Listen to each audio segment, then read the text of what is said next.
Hi guys, welcome back to Frogfoot Holler. Now, yesterday's video, I told you I had some worms in the garden that are eating my cabbage and stuff.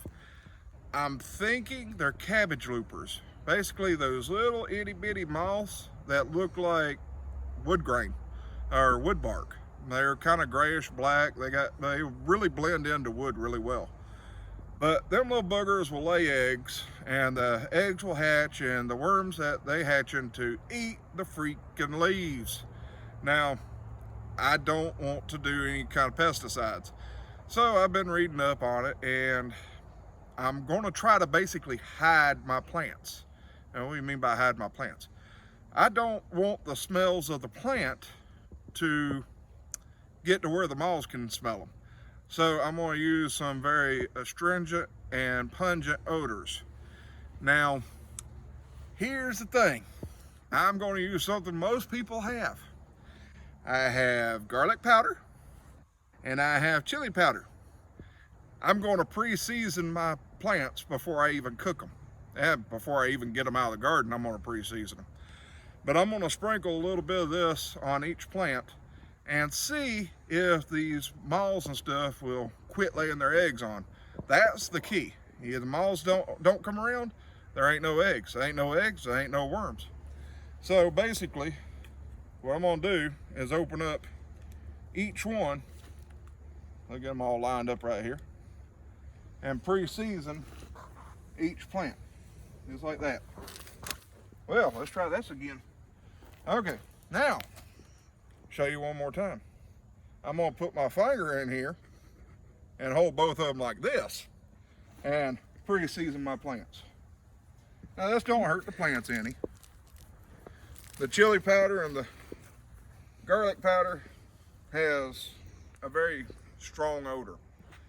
So that should mask the smell of the plants themselves. And again, no smell, no moths, no eggs. So y'all can watch me do this, or, well, watch me do this. I'll do it at super speed for you though.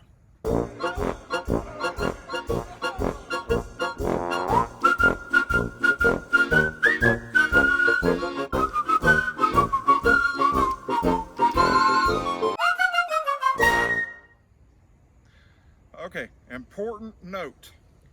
Always make sure you have enough so that you can do everything you want to do. As you can see, empty. Ooh, hope I don't make myself sneeze. That was empty, it just a little bit of dust in there. Oh, now, I had my original technique where I was shaking both of them at the same time, but I found out the chili powder was not wanting to come out as easy as the garlic powder. Garlic powder, no problems. Chili powder, different story. So what I did is basically went around, did garlic or did the chili first, one or the other first. But with the chili powder, I actually squeezed the bottle as I was shaking it. So that way the air would force the powder out. But I got most of the plants done. My Morris heading collards ain't had too much trouble with the cabbage worms and the cabbage loopers. So I'm not too sad that I didn't get to put them out or put some on them. However, these are my Morris, or no, these ain't Morris. Those are Morris. These are Bonnie's. These are Bonnie's Best Choice collards. Now, this is what I'm using as a trap crop. For some reason, the moths and the worms and everything seems to like these collards better. So I'm leaving them in here with the hope that they're going to actually leave my other stuff alone.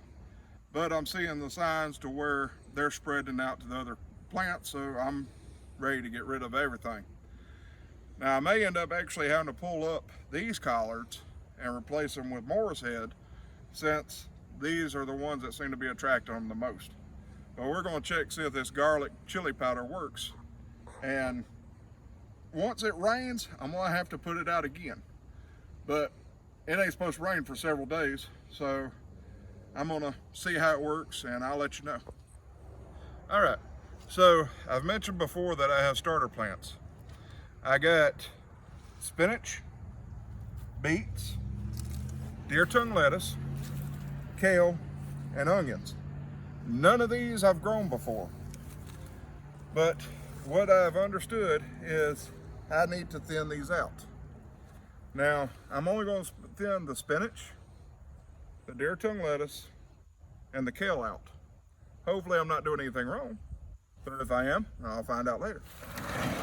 Now, to thin these, I could actually pull them loose from each cell, but I don't want to damage the root of the good one that I want to keep. And as you can see, they're starting to get a little leggy, so these are probably going to have to go in the ground soon. But each one of these has about 2, 3, 4, 5, something like that in each cell. It increases the chance of these things growing, so I don't have too many cells that are empty. Now, what I am actually going to use are these mini scissors.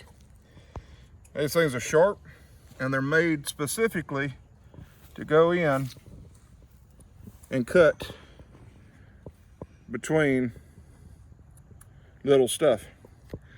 Now, all I'm going to do is pick the stronger of the ones, and I'm going to leave that one and cut the other ones.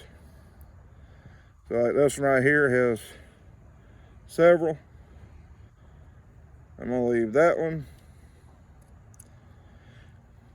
and cut that one. I'm going to leave this one, so I want to cut the other two. Now see, by cutting them, like I said, I don't have to worry about hurting the roots of the other one. Plus, it's a lot less tedious than it looks. Once you get into the groove of it, it goes by really quick.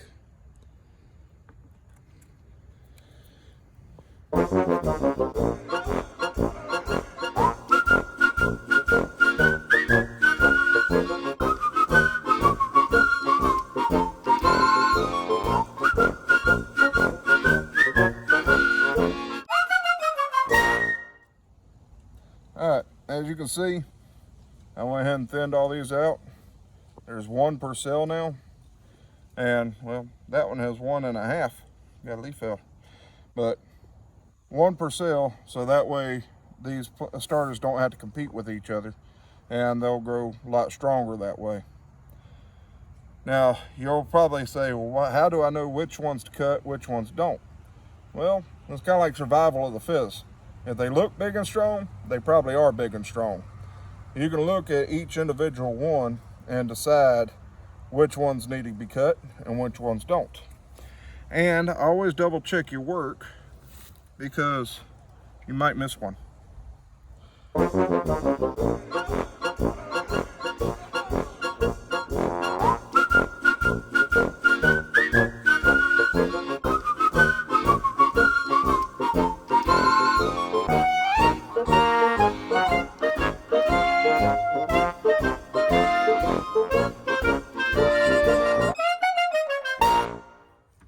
Alright guys, so as you can see, I got these thinned out. These are thinned out. I'm leaving my onions alone. I'm leaving my beets alone. The beets, I'll thin them out later on. It'll be quite a while actually. But I'm waiting to get some smaller beets from them, and as I thin them out, the other beets will grow bigger and bigger. But as you can see, some of my plants are getting a little leggy. So I'm gonna have to basically fix that. And I think the way I'm gonna fix that is to take them out and basically replant them. I say basically a lot. I think I said it like 3 times here. But these plants right here, I think I'm gonna take like yogurt cups or something like that, something that's bigger, drill some holes through them so the water can drain out, put some dirt in them and pop these out and put them down in there so they can actually have more room to grow and they're not leggy. Once a plant gets leggy, it don't really grow as well unless you catch it early. Frogfoot Holler fans, got a pro tip for you today. I'm not sure who the pro is, so I'm going to give you the tip. All right. Now you see I got 2 buckets and some Dawn dishwashing soap. This is a method that I use to clean bird feeders. I got buckets full of water to about right here, both of them, and Dawn dishwashing soap. what I'll do, take Dawn dishwashing soap, pour a liberal amount in, take my hand, and just stir it up a little bit, get it nice and sudsy. Wet hand. Alright, now the bird feeder in question, right here. And as you can see, I have stuck seed. At least I hope you can see that. We'll find out. But I don't like the birds eating from dirty bird feeders because possibly cause disease and stuff. I don't know. They eat from everything else. I don't know. But I like clean bird feeders. So what I'm actually going to do is I found out that this bird feeder goes into the bucket perfectly. And I'll take this bird feeder and actually take it and beat myself up with it with the hand. So I'll take it and swirl it around in the bucket real good. Bring it out every now and then. And what that does is actually loosen up. Oop, got an explosion of soap there. Loosen up the seeds that are stuck in there from all the rain we've had and that has dried and gotten stuck in there.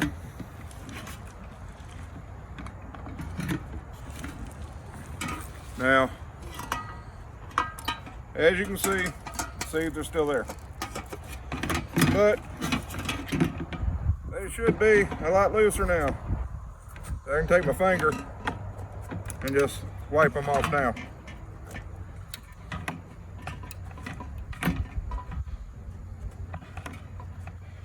And I'll take it and dunk it again.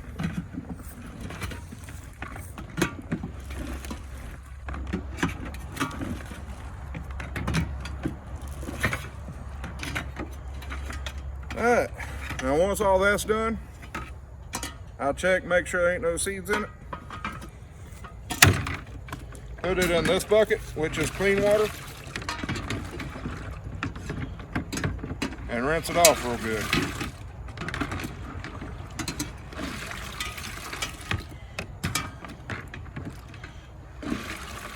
And once it's all rinsed off real good, I'll let it dry for about a day. So I'll be putting it back up tomorrow, refill it with seeds. The birds will love me.